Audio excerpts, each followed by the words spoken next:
Saturday morning அன்னைக்கு டே எங்க எல்லாருக்கும் 4 ஏஎம்கே ஸ்டார்ட் ஆயிடுச்சு.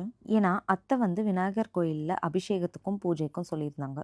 6:00லாம் பூஜை ஸ்டார்ட் ஆயிடும்னு சொல்லியிருந்தாங்க. அதனால தான் காலையில 4:00லாம் எந்திரிச்சா தான் கரெக்ட்டா இருக்கும்ன்ட்டு, எந்திரிச்சு, குளிச்சு கோயிலுக்கு வந்துட்டோம் ஷார்ப்பா 6:00க்கு. இந்த பூஜை அத்தை ரொம்ப நாள் முன்னாடிலேருந்தே பண்ணணும்னு சொல்லிட்டு இருந்தாங்க. பட் ஏதோ ஒரு ரீசன்னால தள்ளி போயிட்டே இருந்துச்சு. பசங்களுக்கு ஸ்கூல், கோச்சிங் எதுவும் மிஸ் பண்ண முடியாது அப்படின்றதுனால. பட் இந்த சாட்டர்டே ஸ்கூல் லீவா இருந்ததால அப்படியே பிளான் பண்ணிட்டோம். பட் அன்னைக்கு மார்னிங்கும் கோச்சிங் இருந்துச்சு. கோச்சிங்க ஸ்கிப் பண்ணிட்டு எங்க பூஜைக்கு வந்தாச்சு. அப்புறம் பிரசாதத்துக்கு சுண்டல், லெமன் ரைஸ், சக்கரை பொங்கல் குடுத்துருந்தாங்க. அதையும் சாப்பிட்டுட்டோம். பிரசாதம் மட்டும் சாப்பிட்டது பிரேக்ஃபாஸ்ட்க்கு பத்தாத மாதிரி இருந்துச்சு. இன்னும் பசி இருந்ததால அப்படியே வண்டி எடுத்துட்டு ஆஞ்சநேயா வில்லாஸ்க்கு கிளம்பியாச்சு.